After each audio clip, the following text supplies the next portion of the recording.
ಮೊದಲಿಗೆ ಜೀವನ್ಮುಕ್ತ ಮಹಾತ್ಮರ ಪಾದಾರವಿಂದಗಳಿಗೆ ವಂದಿಸುತ್ತಾ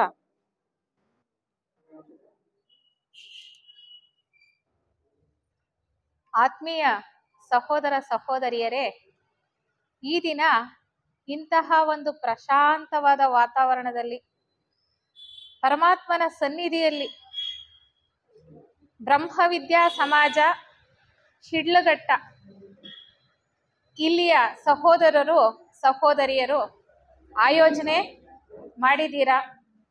ಈ ಒಂದು ಕಾರ್ಯಕ್ರಮದಲ್ಲಿ ಭಾಗವಹಿಸ್ತಕ್ಕಂತಹ ಅವಕಾಶ ನನಗೂ ಕೂಡ ದೊರೆತಿದೆ. ನಿಮ್ಮೆಲ್ಲರಿಗೂ ಕೂಡ ನನ್ನ ಅನಂತ ವಂದನೆಗಳನ್ನು ತಿಳಿಸೋದಕ್ಕೆ ಇಷ್ಟಪಡ್ತೇನೆ.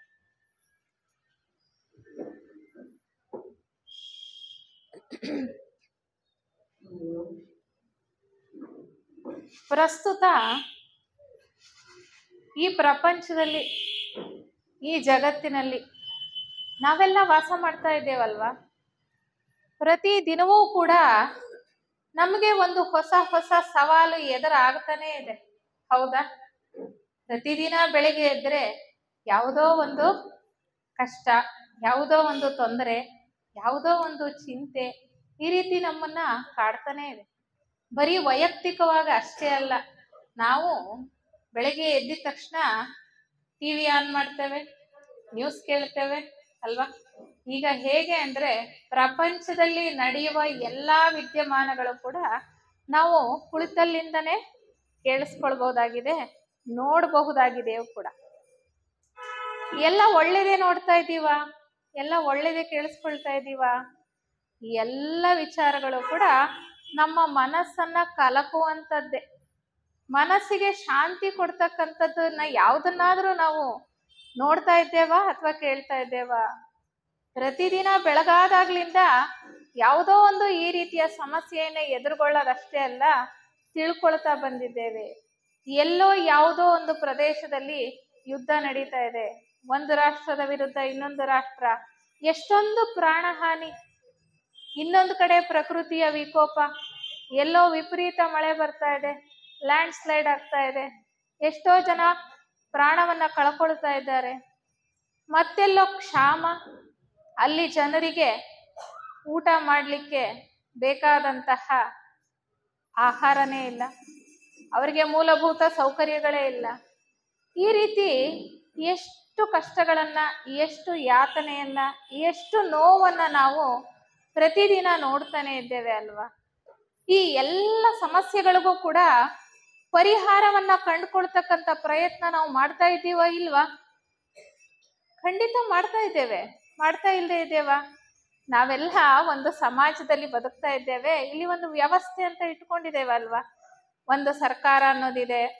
ಪ್ರತಿಯೊಂದು ಕೆಲಸ ಕಾರ್ಯಗಳನ್ನ ಈ ಸಮಾಜದಲ್ಲಿ ಸರಿತೂಗಿಸ್ಕೊಂಡು ಹೋಗೋದಕ್ಕೆ ಅದರದೇ ಆದಂತಹ ಒಂದೊಂದು ಶಾಖೆಗಳಿವೆ. ಹಾಗೆ ನಾವು ಪರಿಹಾರವನ್ನ ಹುಡುಕ್ತಾ ಇದ್ದೇವೆ.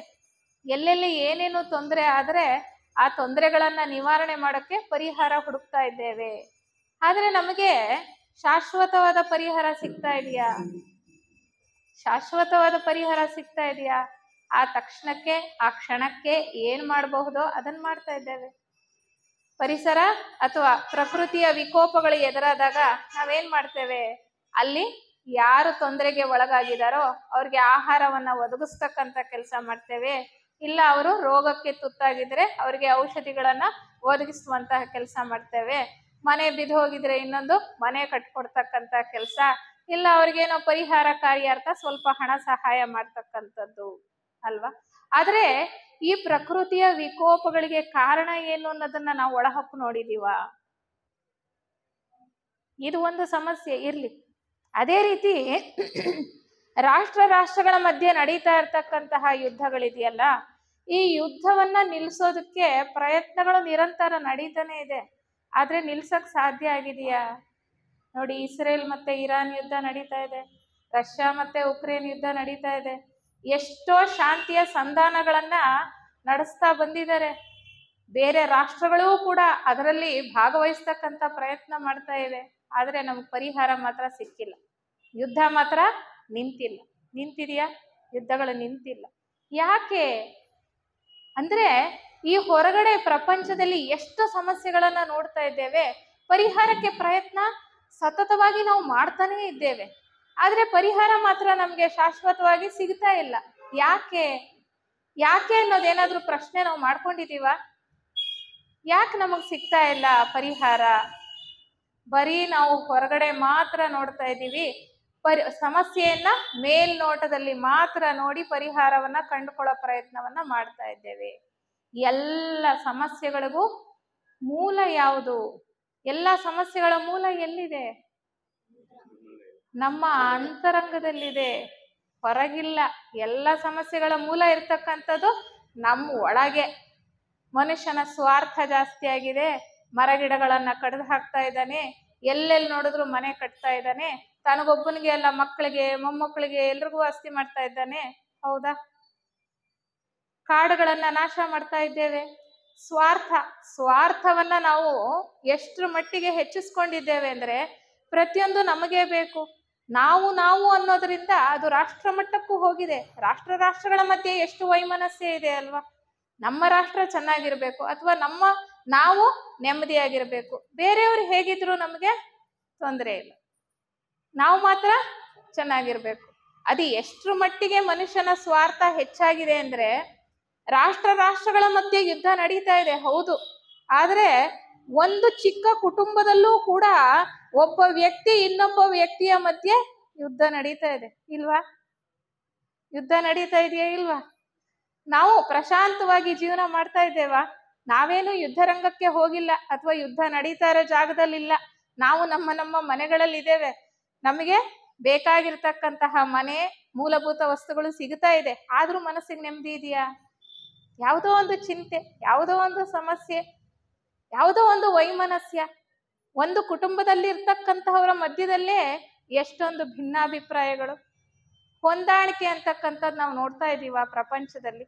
ಒಂದು ಕುಟುಂಬದಲ್ಲೇ ನಾವು ಹೊಂದಾಣಿಕೆ ಅನ್ನೋದನ್ನ ನೋಡೋದಕ್ಕೆ ಸಾಧ್ಯ ಆಗ್ತಾ ಇಲ್ಲ ಅಂದ್ರೆ, ಇನ್ನ ಪ್ರಪಂಚದಲ್ಲಿ ನಾವು ಹೇಗೆ ನೋಡೋದಕ್ಕೆ ಸಾಧ್ಯ? ವಿ ಆರ್ ಗ್ಲೋಬಲೈಸ್ಡ್ ಅಂತ ಹೇಳ್ತೀವಿ ಅಲ್ವಾ? ಮುಂಚೆ ಒಂದು ಹಳ್ಳಿಗೂ ಇನ್ನೊಂದು ಹಳ್ಳಿಗೂ ಹೋಗ್ಬೇಕು ಅಂದ್ರೆ ಎಷ್ಟೋ ಸಮಯ ಬೇಕಾಗಿತ್ತು, ಸಂಪರ್ಕ ಸಾಧನಗಳೇ ಇರಲಿಲ್ಲ. ಈಗ ಕೂತಲ್ಲೇ ಅಮೆರಿಕಾನು ನೋಡ್ಬೋದು, ಇಂಗ್ಲೆಂಡು ನೋಡ್ಬೋದು, ಎಲ್ಲ ನೋಡ್ಬೋದು. ಎಷ್ಟು ದೂರ ಇದ್ರೂ ಅವ್ರ ಜೊತೆ ಮಾತಾಡ್ಬೋದು. ಅಂದ್ರೆ ತಾಂತ್ರಿಕತೆಯಲ್ಲಿ ಎಷ್ಟೊಂದು ಮುಂದುವರೆದು ಬಿಟ್ಟಿದ್ದಾನೆ ಮನುಷ್ಯ. ತಂತ್ರಜ್ಞಾನ ಎಷ್ಟು ಮುಂದುವರೆದಿದೆ. ತಂತ್ರಜ್ಞಾನ ಎಷ್ಟು ಮುಂದುವರಿತಾ ತನಗ್ ಬೇಕಾದಂತಹ ಎಲ್ಲ ಸುಖ ಸೌಲಭ್ಯಗಳನ್ನ ಆತ ಮಾಡ್ಕೊಳ್ತಾ ಇದ್ದಾನೆ. ಸುಖ ಸೌಲಭ್ಯಗಳು ಅಂದ್ರೆ ತನ್ನ ದೇಹಕ್ಕೆ ಸೌಖ್ಯವಾಗಿರೋದಕ್ಕೆ ಏನು ಬೇಕೋ ಅದನ್ನ ಮಾಡ್ಕೊಳ್ತಾ ಇದ್ದಾನೆ.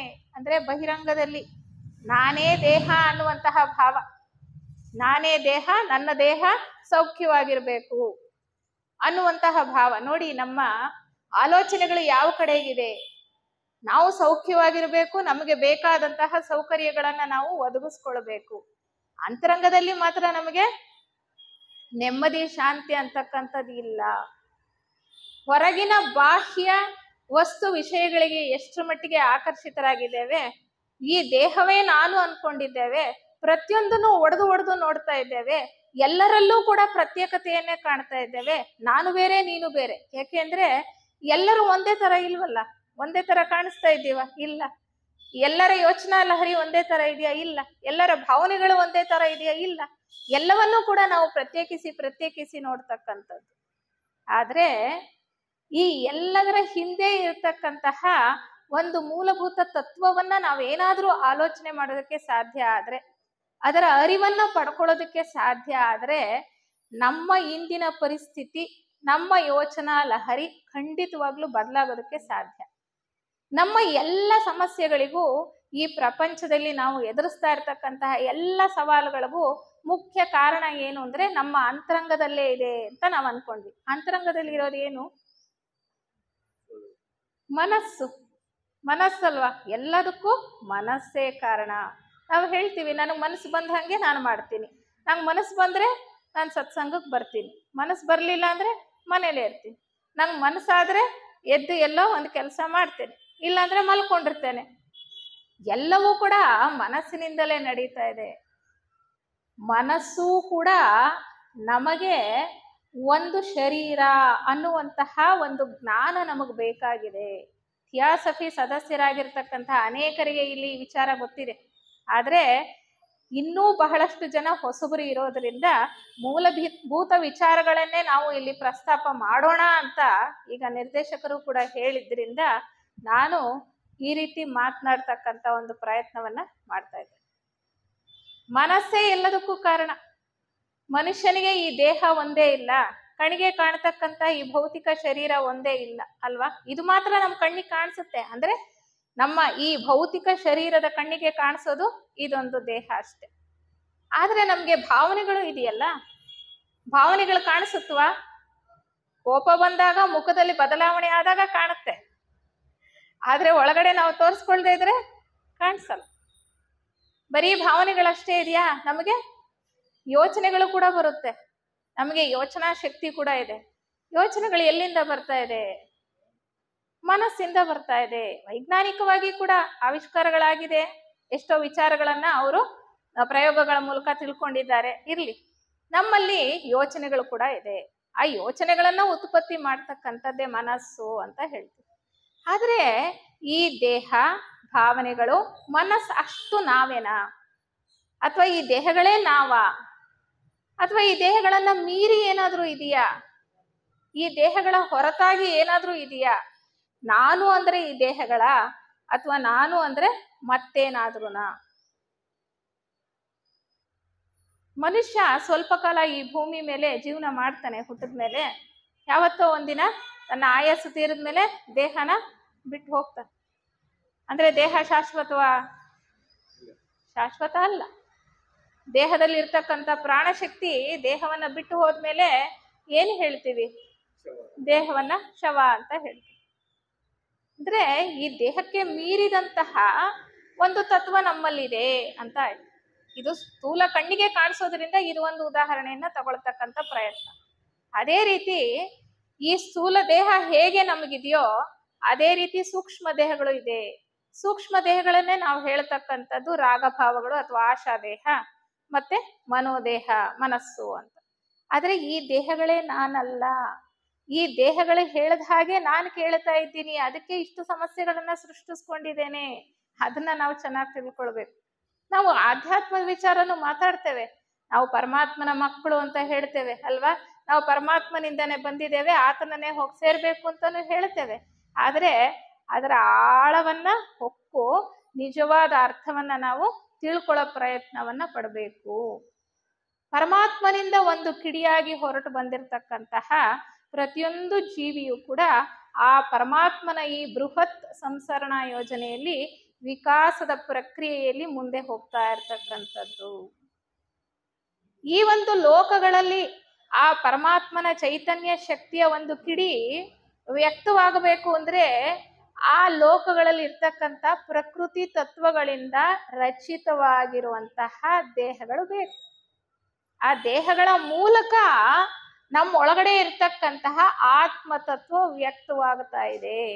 ಅಂದ್ರೆ ನಾವು ಹೇಳ್ತೀವಿ ನಾನು ದೇಹಗಳಲ್ಲ, ಆತ್ಮ ಸ್ವರೂಪಿ. ಅಂದ್ರೆ ಒಳಗಡೆ ಇರ್ತಕ್ಕಂತಹ ದೈವಿ ಚೈತನ್ಯದ ಅಂಶವೇ ನಾವು. ಆ ಅಂಶದ ದೃಷ್ಟಿಯಲ್ಲಿ ಏನಾದ್ರೂ ಪ್ರತಿಯೊಂದನ್ನ ನೋಡಿದೀವ? ನೋಡೋ ಪ್ರಯತ್ನ ಮಾಡ್ತಾ ಇದ್ದೇವಾ? ಹೊರಗಡೆ ಬಾಹ್ಯದಲ್ಲಿ ಏನ್ ಕಾಣಿಸ್ತಾ ಇದೆಯೋ ಅದನ್ನ ಮಾತ್ರ ನಾವು ಅರ್ಥೈಸ್ಕೊಳ್ಳೋ ಪ್ರಯತ್ನ ಮಾಡ್ತಾ ಇದ್ದೇವೆ. ಒಳಗಡೆ ಇಳಿದು ನಮ್ಮ ಪ್ರಜ್ಞೆಯನ್ನ ಅಂತರ್ಮುಖಿಯಾಗಿಸಿ ಒಳಗಡೆ ಏನಿದೆ ಅನ್ನೋದನ್ನ ನಾವು ಯಾರು ನೋಡ್ಕೊಳ್ತಾನೆ ಇಲ್ಲ. ನಾವೆಲ್ಲ ಆತ್ಮ ಸ್ವರೂಪಿಗಳು ಅಂತ ಹೇಳ್ತೇವೆ, ಆದ್ರೆ ನಾವು ಅನುಭವಕ್ಕೆ ಪಡ್ಕೊಂಡಿದ್ದೇವ? ನಾವು ಆತ್ಮ ಸ್ವರೂಪಿಗಳು ಅಂತಕ್ಕಂತಹ ಅನುಭವವನ್ನ ನಾವು ಪಡ್ಕೊಳ್ಬೇಕು ಅಂದ್ರೆ ನಮ್ಮ ಪ್ರಜ್ಞೆ ಈಗ ಹೇಗೆ ಬರೀ ಹೊರಗಡೆ ಜಗತ್ತನ್ನು ನೋಡ್ತಾ ಇದೆಯೋ ಅದು ಒಳಮುಖ ಆಗಬೇಕು. ಒಳಮುಖವಾದಾಗ ಮಾತ್ರ ನನ್ನ ಸ್ವಸ್ವರೂಪದ ದರ್ಶನ ನನಗೆ ಆಗೋದಕ್ಕೆ ಸಾಧ್ಯ. ಅದನ್ನೇ ಆಧ್ಯಾತ್ಮ ಸಾಧನೆ ಅಂತ ಹೇಳ್ತಕ್ಕಂಥದ್ದು.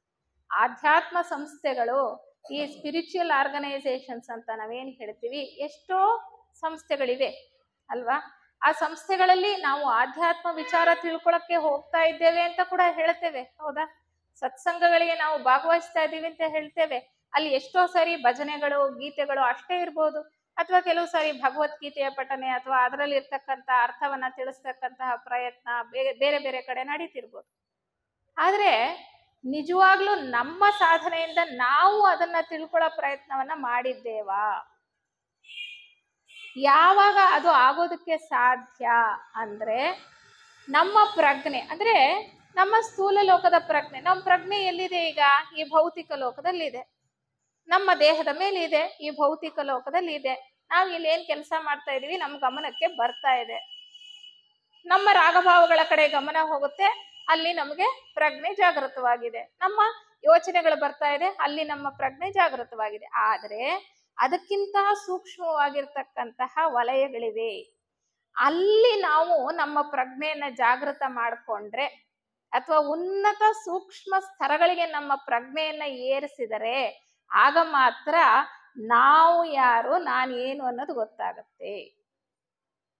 ನಾವೆಲ್ಲ ಪರಮಾತ್ಮನ ಒಂದು ಅಂಶ ಅಂತ ಹೇಳ್ತೀವಿ. ಅಂದ್ರೆ ಆತ್ಮ ಸ್ವಸ್ವರೂಪದ ಸಾಕ್ಷಾತ್ಕಾರ, ನಮ್ಮ ಸ್ವಸ್ವರೂಪದ ಸಾಕ್ಷಾತ್ಕಾರ ಆಗ್ತಕ್ಕಂಥದ್ದು ಉನ್ನತವಾದಂತಹ ಒಂದು ಪ್ರಜ್ಞಾ ವಲಯದಲ್ಲಿ. ಅದಕ್ಕೆ ಹೇಳ್ತಾರೆ ಧ್ಯಾನ ಮಾಡಿ.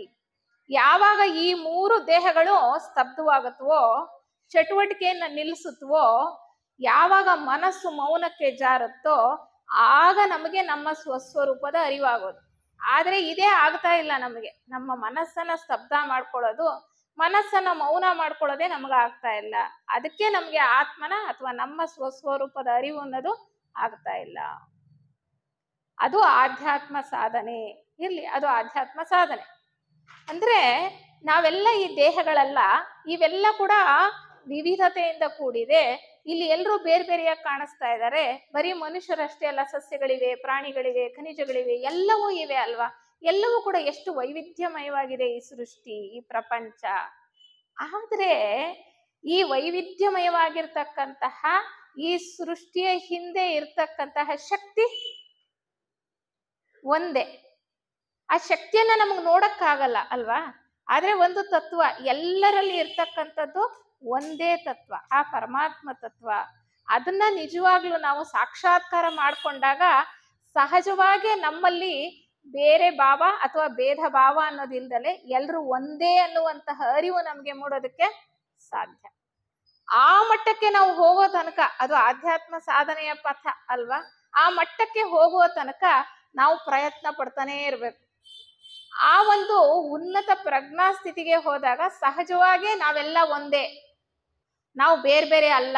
ಯಾಕೆಂದ್ರೆ ನಮ್ಮಲ್ಲಿರ್ತಕ್ಕಂತಹ ಆ ದೈವಿ ಚೈತನ್ಯ ಒಂದೇ. ಅಲ್ಲಿ 2 ಅಂತಕ್ಕಂಥದ್ದಿಲ್ಲ, ಅನೇಕ ಅನ್ನುವಂಥದ್ದಿಲ್ಲ, ಇರುವಂಥದ್ದೆಲ್ಲ ಒಂದೇ ಚೈತನ್ಯ ಅನ್ನುವಂಥದ್ದು ನಮ್ಮ ಅರಿವಿಗೆ ಬರುತ್ತೆ. ಆದ್ರೆ ಈ ಹಂತದಲ್ಲಿ ನಾವು ಪ್ರಯತ್ನ ಪೂರ್ವಕವಾಗಿ ಆ ಒಂದು ನಾವೆಲ್ಲ ಒಂದೇ ಅನ್ನುವಂತಹ ಭಾವವನ್ನ ಬೆಳೆಸ್ಕೊಳ್ಬೇಕು. ಇಲ್ಲ ಅಂದ್ರೆ ನಮ್ಮ ಸ್ವಸ್ವರೂಪದ ಅರಿವನ್ನ ಉನ್ನತ ಮಟ್ಟದ ಪ್ರಜ್ಞೆಯಲ್ಲಿ ಪಡ್ಕೊಳ್ಳೋದಕ್ಕೆ ಸಾಧ್ಯ ಇಲ್ಲ. ಅದಕ್ಕೆ ನಮ್ಮ ಥಿಯೋಸಾಫಿಕಲ್ ಸೊಸೈಟಿಯ ಮೊದಲನೆಯ ಉದ್ದೇಶ ಏನು? ಕುಲ, ಮತ, ಲಿಂಗ, ಜಾತಿ, ವರ್ಣ ಭೇದವಿಲ್ಲದೆ ಸಾರ್ವತ್ರಿಕ ಸಹೋದರ ಭಾವದ ಅಂಕುರವನ್ನ ಸ್ಥಾಪಿಸುವುದು. ನಾವು ಎಷ್ಟೆಷ್ಟು ರೀತಿಯಲ್ಲಿ ನಮ್ಮನ್ನ ಬೇರ್ಪಡಿಸ್ಕೊಂಡ್ ಬಿಟ್ಟಿದ್ದೇವೆ. ಕುಲ, ಮತ, ಲಿಂಗ, ಜಾತಿ, ವರ್ಣ, ಈ ಎಲ್ಲ ಅಂಶಗಳಲ್ಲೂ ಕೂಡ ನಾವು ನಮ್ಮನ್ನ ಪ್ರತ್ಯೇಕಿಸ್ಕೊಂಡ್ ಬಿಟ್ಟಿದ್ದೇವೆ. ನಾವು ಈ ಕುಲದವರು ಅಥವಾ ನಾವು ಈ ಜನಾಂಗದವರು, ನಾವು ಈ ಜಾತಿಗೆ ಸೇರಿದವರು, ನಾವು ಪುರುಷರು, ಇಲ್ಲ ನಾವು ಸ್ತ್ರೀಯರು, ಇಲ್ಲ ಇವರು ಬಿಳಿ ಚರ್ಮದವರು, ಇವರು ಕಪ್ಪು ಚರ್ಮದವರು, ಈ ರೀತಿ ಎಷ್ಟು ತರ ನಾವು ಭಿನ್ನತೆಯನ್ನ ಸೃಷ್ಟಿಸ್ಕೊಂಡಿದ್ದೇವೆ. ಹೊರಗಿನ ಜಗತ್ತನ್ನ ನೋಡ್ತಾ ನೋಡ್ತಾ ಭಿನ್ನತೆಯನ್ನ ಸೃಷ್ಟಿಸ್ಕೊಂಡ್ಬಿಟ್ಟಿದ್ದೇವೆ. ಆದ್ರೆ ಈ ಹೊರಗಡೆ ಪ್ರಪಂಚ ನೋಡೋದಕ್ಕೆ ಚೆನ್ನಾಗಿದೆ, ಭಿನ್ನತೆಯಲ್ಲಿ ಬಹಳ ಆಕರ್ಷಕವಾಗಿ ವೈವಿಧ್ಯಮಯವಾಗಿದೆ. ಒಳಗಡೆ ಇರೋ ಚೈತನ್ಯ ಒಂದೇ ಅನ್ನುವಂತಹ ಅಂತರ್ ದೃಷ್ಟಿಯನ್ನ ನಾವು ಬೆಳೆಸ್ಕೊಳ್ಬೇಕಾಗಿರೋದು ಬಹಳ ಮುಖ್ಯವಾಗಿದೆ. ಯಾಕೆ ಅಂತ ನಾನು ಮೊದಲೇ ಹೇಳಿದೆ, ಪ್ರಪಂಚದಲ್ಲಿ ಎಷ್ಟು ಸಮಸ್ಯೆಗಳನ್ನು ನೋಡ್ತಾ ಇದ್ದೀವಿ, ಎಷ್ಟು ತೊಂದರೆಗಳನ್ನ ನೋಡ್ತಾ ಇದ್ದೀವಿ, ಎಷ್ಟು ಯಾತನೆಯನ್ನ ಮನುಷ್ಯ ಅನುಭವಿಸ್ತಾ ಇದ್ದಾನೆ. ಅದು ಎಲ್ಲದಕ್ಕೂ ಹೊರಗಡೆ ನಮಗೆ ಕಾಣತಕ್ಕಂತಹ ಮೇಲ್ನೋಟದಲ್ಲಿ ಅರಿವಿಗೆ ಬರ್ತಕ್ಕಂತಹ ಕಾರಣಗಳು ನಿಜವಾದ ಕಾರಣಗಳಲ್ಲ. ಕಾರಣಗಳಿರೋದು ಅಂತರಂಗದಲ್ಲಿ ಅಂತ ಅನ್ಕೊಳ್ಳಿ. ಅಂದ್ರೆ ನಮ್ಮ ಮನಸ್ಸಲ್ಲಿ, ಮನಸ್ಥಿತಿಯಲ್ಲಿ. ಮನಸ್ಸಿನ ಕೆಲಸ ಏನಪ್ಪಾ ಅಂದ್ರೆ ಪ್ರತಿಯೊಂದನ್ನು ಒಡೆದು ನೋಡ್ತಕ್ಕಂಥದ್ದು, ಪ್ರತಿಯೊಂದನ್ನು ವಿಭಾಗಿಸಿ ನೋಡ್ತಕ್ಕಂಥದ್ದು. ನಮ್ಮ ಥಿಯಾಸಫಿ ವಾಂಗ್ಮಯದಲ್ಲಿ ಹೇಳುವ ಹಾಗೆ ಮನಸ್ಸಿನಲ್ಲಿ ಎರಡು ಭಾಗ. ಯಾವ್ದಂದ್ರೆ ಶುದ್ಧ ಮನಸ್ಸು, ಅಶುದ್ಧ ಮನಸ್ಸು. ಅದನ್ನೇ ಮೇಲ್ ಮನಸ್ಸು, ಕೆಳ ಮನಸ್ಸು ಅಂತ ಹೇಳ್ತೇವೆ. ಅಥವಾ ರೂಪ ಮನಸ್ಸು, ಅರೂಪ ಮನಸ್ಸು. ಪ್ರಾರಂಭ ಹಂತದಲ್ಲಿ ಹೊಸಬರಿಗೆ ಅರ್ಥ ಆಗ್ಬೇಕು ಅಂದ್ರೆ ಶುದ್ಧ ಮನಸ್ಸು, ಅಶುದ್ಧ ಮನಸ್ಸು. ಒಳ್ಳೆಯ ಆಲೋಚನೆಗಳನ್ನ ಇಟ್ಕೊಂಡು ನಾವು ಸಚ್ಚಿಂತನೆಯಲ್ಲಿ ತೊಡ್ಕೊಂಡಿದ್ರೆ ನಮ್ಮ ಮನಸ್ಸು ಹೇಗಿರುತ್ತೆ? ಶಾಂತವಾಗಿರುತ್ತೆ, ಹೌದಾ? ಅದೇ ನಾವು ಇನ್ನೊಬ್ಬರ ಬಗ್ಗೆ ಏನೋ ಯೋಚನೆ ಮಾಡ್ಕೊಳ್ತಾ, ಅಥವಾ ಅವ್ರಿಗೆ ಇನ್ನೊಂದು ಕೆಟ್ಟದ್ದನ್ನ ಬಯಸ್ತಾ, ಅಥವಾ ಅವ್ರು ನಮಗೇನೋ ಕೆಟ್ಟದ್ ಮಾಡಿದ್ರು ಅನ್ನೋದನ್ನ ಜ್ಞಾಪಕ ಮಾಡ್ಕೊಳ್ತಾ, ಈ ರೀತಿ ಇದೆಯಲ್ಲ ಅಂತ ಯೋಚನೆ ಮಾಡ್ತಾ ಇರುವಾಗ, ಅಥವಾ ನನ್ನ ಸ್ವಾರ್ಥ, ನನ್ನ ಸೌಖ್ಯವನ್ನ ನಾನ್ ನೋಡ್ಕೊಳ್ಬೇಕು ಅಂತ ಹೋಗ್ತಾ ಇರುವಾಗ ಎಲ್ಲೆಲ್ಲೂ ಪ್ರತ್ಯೇಕತೆ ಅನ್ನೋದು ಕಾಣಿಸ್ತಾ ಇರುತ್ತೆ. ಅಂದ್ರೆ ಸ್ವಾರ್ಥ. ಆ ಸ್ವಾರ್ಥಯುತ ಮನಸ್ಸಿದೆಯಲ್ಲ, ಆ ಕೆಳ ಮನಸ್ಸು, ಆ ಪ್ರತ್ಯೇಕತೆಯನ್ನ ಸೃಷ್ಟಿಸ್ತಕ್ಕಂತಹ ಮನಸ್ಸು, ಅಶುದ್ಧ ಮನಸ್ಸು. ಅದರಿಂದಲೇ ಎಲ್ಲ ಸಮಸ್ಯೆಗಳು ಹುಟ್ಕೊಳ್ತಾ ಇರೋದು. ಸಮಸ್ಯೆಗಳು ಹೊರಗಡೆ ಇಲ್ಲ, ಸಮಸ್ಯೆಗಳೆಲ್ಲಿದೆ? ಒಳಗಿದೆ. ಆದ್ರೆ ನಾವು ಸಮಸ್ಯೆಗಳನ್ನ ಹೊರಗಡೆ ನೋಡೋ ಪ್ರಯತ್ನ ಮಾಡ್ತಾ ಇದ್ದೇವೆ. ಜೆ ಕೃಷ್ಣಮೂರ್ತಿ ಅವರು ಬಹಳ ಚೆನ್ನಾಗಿ ಹೇಳ್ತಾರೆ, ನೀನು ಬೇರೆ ಅಲ್ಲ, ಪ್ರಪಂಚ ಬೇರೆ ಅಲ್ಲ. ನೀನ್ ಹೇಗಿರ್ತೀಯೋ ಹಾಗೆ ಪ್ರಪಂಚ ಇರುತ್ತೆ. ಅಂದ್ರೆ ನಮ್ಮ ಒಳಗೆ ಏನಿದೆಯೋ ಅದು ಹೊರಗೆ ಕಾಣುತ್ತೆ. ನಮ್ಮ ಮನಸ್ಸು ಹೇಗಿದೆಯೋ, ನಮ್ಮ ಮನಸ್ಥಿತಿ ಹೇಗಿದೆಯೋ, ನಾವು ಹೇಗದನ್ನು ಬಳಸ್ತಾ ಇದೀವೋ, ನಮ್ಮಲ್ಲಿ ಯಾವ ರಾಗಭಾವಗಳಿದೆಯೋ, ನಾವು ಹೇಗ್ ಜೀವನ ಮಾಡ್ತಾ ಇದೀವೋ ಅದು ನಮ್ಮ ಸಮಾಜದಲ್ಲಿ ಕಾಣಿಸ್ತಾ ಇದೆ. ಒಳಗಿರೋದು ಹೊರಗಡೆ ಕಾಣಿಸ್ತಾ ಇದೆ. ಅಂದ್ರೆ ಮೂಲಭೂತ ಸಮಸ್ಯೆ ಎಲ್ಲಿದೆ ಅಂತ ನಾವು ಹುಡುಕೊಂಡು ಹೋದ್ರೆ ಅದು ನಮ್ಮ ಮನಸ್ಸಲ್ಲೇ ಇದೆ. ಆ ಪ್ರತ್ಯೇಕತೆಯನ್ನ ಸೃಷ್ಟಿಸ್ತಕ್ಕಂತಹ ಸ್ವಾರ್ಥಪೂರಿತ ಮನಸ್ಸಿದೆಯಲ್ಲ, ಅದನ್ನ ಮೊದಲು ನಾವು ಸರಿ ಮಾಡ್ಕೊಳ್ಬೇಕು. ಮನಸ್ಸು ನಮಗಿರ್ತಕ್ಕಂತಹ ಒಂದು ಉಪಕರಣ. ಮನಸ್ಸೇ ನಾವಲ್ಲ, ಅಥವಾ ಮನಸ್ಸು ಹೇಳ್ದಂಗೆ ನಾವು ಕೇಳೋದಲ್ಲ. ಅದನ್ನ ಮೊದಲು ನಾವು ಚೆನ್ನಾಗಿ ಅರ್ಥೈಸ್ಕೊಳ್ಬೇಕು. ಈ ಅಜ್ಞಾನ, ಅವಿದ್ಯೆ ಹೋಗ್ಬೇಕು ಅನ್ನೋ ದೃಷ್ಟಿಯಿಂದನೇ ಥಿಯೋಸಾಫಿಕಲ್ ಸೊಸೈಟಿಯ ಸ್ಥಾಪನೆ ಆದದ್ದು 1875 ನವೆಂಬರ್ 17ನೇ ತಾರೀಕು ಈ ಒಂದು ಪವಿತ್ರವಾದಂತಹ ಸಂಸ್ಥೆಯನ್ನ ಸ್ಥಾಪನೆ ಮಾಡಿದ್ದು. ಯಾರು ಮಾಡಿದ್ದು? ಬಾಹ್ಯದಲ್ಲಿ HP ಬ್ಲವಾಟ್ಸ್ಕಿ, ಅಂದ್ರೆ ಹೆಲೆನಾ ಪೆಟ್ರೋನಾ ಬ್ಲವಾಟ್ಸ್ಕಿ, ರಷ್ಯಾ ದೇಶದ ಮಹಿಳೆ, ಜೊತೆಗೆ ಅಮೆರಿಕಾದ ಒಬ್ಬ ಸಹೋದರರು ಹೆನ್ರಿ ಸ್ಟೀಲ್ ಆಲ್ಕಾಟ್ ರವರು. ಬಾಹ್ಯದಲ್ಲಿ ಇವರ ಮೂಲಕ ಒಂದು ಸಂಸ್ಥೆ ಪ್ರಾರಂಭ ಆದ್ರೂ ಕೂಡ ಆಂತರ್ಯದಲ್ಲಿ ಒಳಗಡೆ ಮಾರ್ಗದರ್ಶನ ಕೊಟ್ಟು, ಸ್ಫೂರ್ತಿಯನ್ನ ಕೊಟ್ಟು ಈ ಸಂಸ್ಥೆಯನ್ನ ಪ್ರಾರಂಭ ಮಾಡಿಸಿದ್ದು ಯಾರು ಅಂದ್ರೆ ಜೀವನ್ಮುಕ್ತ ಮಹಾತ್ಮರು. ಅವ್ರು ಯಾರು ಅಲ್ಲ, ನಮ್ಮ ಪುರಾಣಗಳಲ್ಲಿ ಹೇಳ್ತಕ್ಕಂತಹ ದೇವಾಪಿ ಮತ್ತು ಮರು. ಯಾರೋ ಇವ್ರು ಇಂಗ್ಲಿಷ್ ಅವರು, ಯಾರೋ ಫಾರಿನ್ ಕಂಟ್ರೀಸ್ ಅವರು, ಇವ್ರು ಬಂದೇನೋ ಸಂಸ್ಥೆ ಪ್ರಾರಂಭ ಮಾಡಿದ್ದಾರೆ, ನಮ್ಗೆ ಯಾಕೆ ಇದ್ರ ಗೊಡವೆ, ನಾವ್ ಯಾಕೆ ಅದ ಕಡೆ ತಲೆ ಕೆಡ್ಸ್ಕೊಳ್ಳೋಣ, ನಮಗ್ ಬೇರೆ ಇದೆ ನಮ್ಮ ಸಂಘ ಸಂಸ್ಥೆ, ಅಲ್ಲಿ ಹೋಗೋಣ, ಇದು ನಮ್ಗೆ ಬೇಡ, ಥಿಯೋಸಾಫಿಕಲ್ ಸೊಸೈಟಿ ಅನ್ನುವಂತಹ ಧೋರಣೆ ಅಂದ್ರೆ ಪ್ರಾರಂಭದಲ್ಲಿ ಬಂದಿರ್ತಕ್ಕಂಥವ್ರಿಗೆ, ಹೊಸಬರಿಗೆ ಅನ್ನಿಸಬಹುದು. ನಿಜವಾದ ಮೂಲ ಉದ್ದೇಶ ಏನು ಥಿಯೋಸಾಫಿಕಲ್ ಸೊಸೈಟಿದು ಅಂದ್ರೆ, ಹೊರಗಡೆ ಇಷ್ಟೆಲ್ಲ ಅವ್ಯವಸ್ಥೆ ಇದೆಯಲ್ಲ, ಇಷ್ಟೆಲ್ಲ ಕಷ್ಟ ನಷ್ಟಗಳ ಸಮಸ್ಯೆಗಳ ಗೂಡಾಗಿದೆಯಲ್ಲ ಪ್ರಪಂಚ, ಆ ಒಂದು ಸ್ಥಿತಿಯಿಂದ ಮನುಷ್ಯನನ್ನ ಮೇಲೆತ್ತುವಂಥದ್ದು. ಅಂದ್ರೆ ಮನುಷ್ಯ ಈಗ ಅಧಃಪತನದ ಕಡೆ ಜಾರಿದ್ದಾನೆ. ಹಿಂದಿನ ಕೆಲವು ತಲೆಮಾರುಗಳನ್ನ ನೀವು ನೋಡಿದ್ರೆ ಅಥವಾ ಕೇಳಿದ್ರೆ ಸ್ವಲ್ಪ ಮಟ್ಟಿಗೆ ನೀವು ಯೋಚನೆಗೆ, ಕಲ್ಪನೆಗೆ ತಗೊಳ್ತಕ್ಕಂಥ ಪ್ರಯತ್ನ ಮಾಡಿ. ಇಷ್ಟೊಂದು ಕಷ್ಟ ಇತ್ತ, ಇಷ್ಟೊಂದು ಸಮಸ್ಯೆ ಇತ್ತ, ಅವಾಗ ಇಷ್ಟೊಂದು ಮನಸ್ಸಿಗೆ ಅಶಾಂತಿ ಅನ್ನೋದಿತ್ತ. ಇದ್ದಿದ್ರಲ್ಲಿ ಮನುಷ್ಯ ಈಗಿಗಿಂತ ಹೆಚ್ಚು ಸೌಖ್ಯವಾಗಿ ಬದುಕ್ತಾ ಇದ್ದ.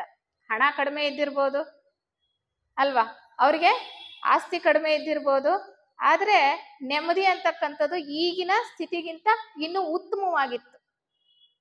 ಥಿಯೋಸಾಫಿಕಲ್ ಸೊಸೈಟಿ ಪ್ರಾರಂಭ ಆಗಿನೇ 150 ವರ್ಷಗಳ ಆಗ್ತಾ ಬಂತು. ಆಗಿಗೂ ಈಗಿಗೂ ನಾವು ಮುಂದುವರೆದಿದೀವ ಅಂದ್ರೆ ತಾಂತ್ರಿಕತೆಯಲ್ಲಿ ಮುಂದುವರೆದಿದೀವಿ ಅಷ್ಟೇ. ಆದ್ರೆ ನಾವು ನಿಜವಾದ ಅರ್ಥದಲ್ಲಿ ನಾವು ಬೇಕಾಗಿರ್ತಕ್ಕಂತಹ ದಾರಿಯಲ್ಲಿ ಮುಂದುವರಿತಾ ಇಲ್ಲ. ನಾವು ಸೌಖ್ಯವಾಗಿ ಬದುಕಬೇಕು ಅನ್ನುವಂತಹ ರೀತಿಯಲ್ಲಿ ಬದುಕ್ತಾ ಇಲ್ಲ. ನಾವೆಲ್ಲರೂ ಒಂದೇ ಅಂತಕ್ಕಂತಹ ಭಾವನೆಯನ್ನ ನಾವು ಬೆಳೆಸ್ಕೊಳ್ತಾ ಇಲ್ಲ. ಸಹೋದರ ಭಾವ ಅಂದ್ರೆ ಏನು? ಒಂದೇ ಮನೆಯಲ್ಲಿ ಅಥವಾ ಒಂದು ಕುಟುಂಬದಲ್ಲಿ ಒಂದೇ ತಾಯಿಯ ಗರ್ಭದಲ್ಲಿ ಹುಟ್ಟಿದಂತಹ ಮಕ್ಕಳು, ಅವ್ರನ್ನ ಸಹೋದರರು ಅಥವಾ ಸಹೋದರಿಯರು ಅಂತ ನಾವು ಸಾಮಾನ್ಯ ಅರ್ಥದಲ್ಲಿ ತಿಳ್ಕೊಳ್ತಕ್ಕಂಥದ್ದು ಅಲ್ವಾ. ಸಹೋದರರು ಸಹೋದರಿಯರಲ್ಲಿ ಹೊಂದಾಣಿಕೆ ಇರಬೇಕು, ಸಾಮರಸ್ಯತೆ ಇರಬೇಕು, ಅವ್ರಿಗೆ ಅರ್ಥ ಮಾಡ್ಕೊಳ್ತಕ್ಕಂತಹ ಒಂದು ಮನಸ್ಥಿತಿ ಇರಬೇಕು. ಅದನ್ನ ಸ್ವಲ್ಪ ಮಟ್ಟಿಗೆ ಹಿಂದೆ ನೋಡ್ತಿದ್ವೇನೋ 2-3 ತಲೆಮಾರುಗಳ ಹಿಂದೆ. ಆದ್ರೆ ಬರ್ತಾ ಬರ್ತಾ ಏನಾಗಿದೆ, ಹುಟ್ಟುತ್ತಾ ಅಣ್ಣ ತಮ್ಮಂದ್ರು, ಬೆಳೀತಾ ಬೆಳೀತಾ ದಾಯಾದಿಗಳು ಅನ್ನುವಂತಹ ಸ್ಥಿತಿಗೆ ನಾವು ಬಂದು ಕೂತಿದ್ದೇವೆ. ಪ್ರತಿಯೊಬ್ಬರೂ ಕೂಡ ಬೇರೆ ಬೇರೆಯಾಗಿ. ಅಂದ್ರೆ ನಾನು ಏನ್ ಹೇಳ್ತಾ ಇದ್ದೀನಿ ಅಂದ್ರೆ, ಒಂದು ಕುಟುಂಬದಲ್ಲಿ ಒಂದು ತಾಯಿಯ ಮಕ್ಕಳಲ್ಲೇ ಆ ಹೊಂದಾಣಿಕೆ ಅನ್ನೋದಿಲ್ಲ, ಆ ಒಂದು ಸಮರಸತೆ ಅನ್ನೋದಿಲ್ಲ, ಆ ಒಂದು ಅಂಡರ್ಸ್ಟ್ಯಾಂಡಿಂಗ್ ಅನ್ನೋದಿಲ್ಲ. ಅವ್ರು ಬೇರೆ ನಾನು ಬೇರೆ, ಅವರ ಉನ್ನತಿ ನಮಗಾಗಲ್ಲ, ಒಬ್ರು ಏಳಿಗೆ ಇನ್ನೊಬ್ರು ಸಹಿಸೋದಿಲ್ಲ, ಒಬ್ರ ಆಸ್ತಿ ಮೇಲೆ ಇನ್ನೊಬ್ರು ಕಣ್ಣು. ಈ ರೀತಿ ಇರುವಾಗ ಇನ್ನ ಸಾರ್ವತ್ರಿಕ ಸಹೋದರ ಭಾವದ ಒಂದು ಪರಿಕಲ್ಪನೆ ನಮ್ಗೆ ಬರೋದು ಎಷ್ಟು ಕಷ್ಟ ಇದೆ ಸಾಮಾನ್ಯ ಮನುಷ್ಯನಿಗೆ ಈ ಪ್ರಪಂಚದಲ್ಲಿ, ಅಲ್ವಾ? ಯಾರಿಗೆ ಈ ಪ್ರಪಂಚ ನೀರಸ, ಇದು ಶಾಶ್ವತ ಅಲ್ಲ, ಇದು ತಾತ್ಕಾಲಿಕ, ನಾವು ಅನುಭವಿಸ್ತಾ ಇರ್ತಕ್ಕಂತಹ ಕ್ಷಣಿಕವಾದ ಸುಖದ ಹಿಂದೆ ದುಃಖ ಇದ್ದೇ ಇದೆ, ಇದು ಯಾವುದು ಶಾಶ್ವತ ಅಲ್ಲ ಅನ್ನುವಂತಹ ಒಂದು ಅನುಭವ ಯಾರಿಗಾಗಿರುತ್ತೋ ಅವರು ಸಾಕಪ್ಪ ಈ ಸಂಸಾರ, ನನಗೆ ಇದಕ್ಕಿಂತ ಬಿಟ್ಟು ಬೇರೆದು ಇನ್ನೇನೋ ಬೇಕು, ನನಗೆ ಮನಸ್ಸಿಗೆ ನೆಮ್ಮದಿ ಬೇಕು, ಶಾಂತಿ ಬೇಕು ಅಂತ ಅವ್ರ ಮುಖವನ್ನ ಪ್ರಪಂಚದ ಆಗು ಹೋಗುಗಳಿಂದ ಬೇರೆ ಕಡೆಗೆ ತಿರುಗಿಸ್ತಕ್ಕಂಥದ್ದು. ನನಗೆ ಆಗ ಆಧ್ಯಾತ್ಮದ ಕಡೆ ಬರೋದಿಕ್ಕೆ ಅವರು ಪ್ರಯತ್ನ ಪಡ್ತಕ್ಕಂಥದ್ದು, ಬಂದು ಇಲ್ಲಿ ವಿಚಾರಗಳನ್ನ ತಿಳ್ಕೊಳ್ತಕ್ಕಂಥ ಪ್ರಯತ್ನ ಮಾಡುವಂಥದ್ದು. ಆದ್ರೂ ಕೂಡ ಬಹಳ ಬೆರಳೆಣಿಕೆಯಷ್ಟು ಜನ ಮಾತ್ರ ಈ ಕಡೆ ತಿರುಗ್ತಾ ಇರೋದು ಬಹಳ ದುಃಖಕರವಾಗಿರ್ತಕ್ಕಂತಹ ಸಂಗತಿ. ಇರ್ಲಿ, ಹೀಗೆ ಒಂದು ಕುಟುಂಬದಲ್ಲಿರ್ತಕ್ಕಂಥವ್ರು ಸಹೋದರರು ಅಂತ ನಾವು ಅಂದ್ಕೊಂಡ್ರೆ ನಮಗೆ ಸ್ವಲ್ಪ ಮಟ್ಟಿಗೆ ಈ ಒಂದು ಆತ್ಮ ವಿಚಾರ ಅನ್ನೋದು ಗೊತ್ತಾಗತ್ತಾ, ನಮ್ಮ ಮೂಲ ಎಲ್ಲಿದೆ, ಈ ಜನ್ಮದಲ್ಲಿ ಈ ಒಂದು ಕುಟುಂಬದಲ್ಲಿ ಸದ್ಯ ಪ್ರಸ್ತುತ ಒಂದು ಸ್ಥಿತಿಯಲ್ಲಿ ನಾನು ಇಂಥವ್ರ ಮಗ ಅಥವಾ ಇಂಥವ್ರ ಮಗಳು ಅನ್ನೋದಾದ್ರೆ ಆ ಜನ್ಮಕ್ಕಾಯ್ತು. ಇನ್ನೊಂದು ಜನ್ಮಕ್ಕೆ ಮತ್ತಿನ್ಯಾರೋ, ಮತ್ತಿನ್ನೆಲ್ಲೋ, ಮತ್ತಿನ್ಯಾವ ಸನ್ನಿವೇಶದಲ್ಲೋ ಅಲ್ವಾ? ಹಾಗಾದ್ರೆ ಆ ಒಂದು ಶಾಶ್ವತ ತತ್ವ ಅನ್ನೋದು ಇದೆಯಲ್ಲ, ಪರಮಾತ್ಮನ ಒಂದು ಅಂಶ ಬೀಜ ರೂಪದಲ್ಲಿ ನಮ್ಮಲ್ಲಿ ಕೆಲಸ ಮಾಡ್ತಾ ಇದೆಯಲ್ಲ, ಪ್ರತಿ ಜನ್ಮದಲ್ಲೂ ಬಂದು ಬಂದು ಅನುಭವಗಳನ್ನ ಪಡ್ಕೊಳ್ತಾ ಇದೆಯಲ್ಲ, ಅದು ಎಲ್ಲ ಬಂದಿರ್ತಕ್ಕಂಥದ್ದು, ಎಲ್ಲರಲ್ಲಿ ಇರ್ತಕ್ಕಂಥದ್ದು ಒಂದೇ ತತ್ವ, ಬಂದಿರೋದು ಒಂದೇ ಮೂಲದಿಂದ. ಅದನ್ನೇ ಹೇಳ್ತಾರೆ ಹಿರಣ್ಯ ಗರ್ಭ. ಇಲ್ಲಿ ತಾಯಿಯ ಗರ್ಭ ಅಂತ ನಾವು ಹೇಳ್ತೀವಿ, ಆದ್ರೆ ಎಲ್ಲ ಜೀವಿಗಳು, ಎಲ್ಲ ಆತ್ಮಗಳು ಕೂಡ ಕಿಡಿಯ ರೂಪದಲ್ಲಿ ಬಂದಿರ್ತಕ್ಕಂಥದ್ದು ಆ ಮಹಾ ಜ್ವಾಲೆಯಿಂದನೇ, ಆ ಒಂದು ಹಿರಣ್ಯ ಗರ್ಭದಿಂದನೇ ಎಲ್ಲವೂ ಹೊರಬಂದಿರ್ತಕ್ಕಂಥದ್ದು. ಅಂದ್ರೆ ಸಹೋದರ ಭಾವ ಅನ್ನೋದು ಎಷ್ಟು ವಿಶಾಲವಾಗಿ, ಎಷ್ಟು ವಿಸ್ತಾರವಾಗಿ ನಾವು ತಿಳ್ಕೊಳ್ತಕ್ಕಂಥ ಪ್ರಯತ್ನ ಮಾಡ್ಬೇಕು. ಅದಕ್ಕೆ ಹೇಳೋದು ಸಾರ್ವತ್ರಿಕ ಸಹೋದರ ಭಾವ.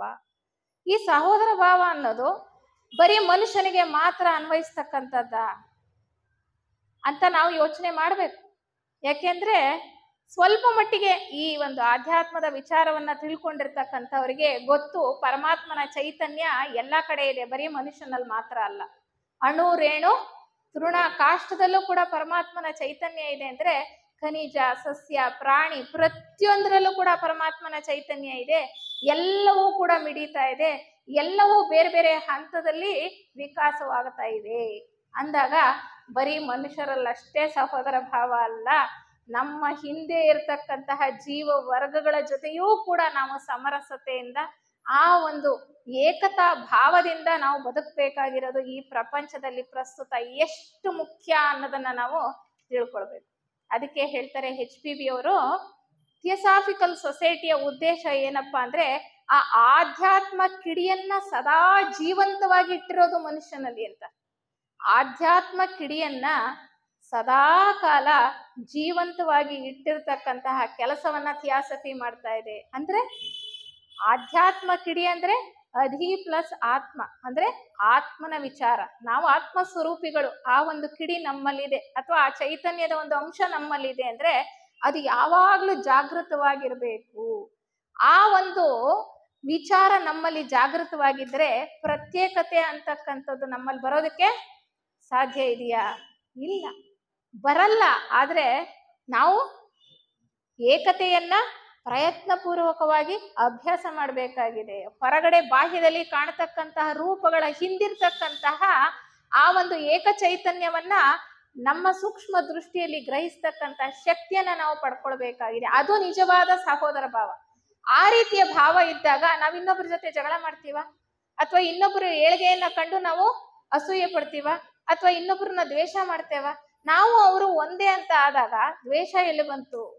ನನ್ನನ್ನೇ ನಾನು ದ್ವೇಷ ಮಾಡ್ಕೊಂಡ ಹಾಗೆ, ನನಗೇ ನಾನು ಅಪಕಾರ ಮಾಡ್ಕೊಂಡ ಹಾಗೆ.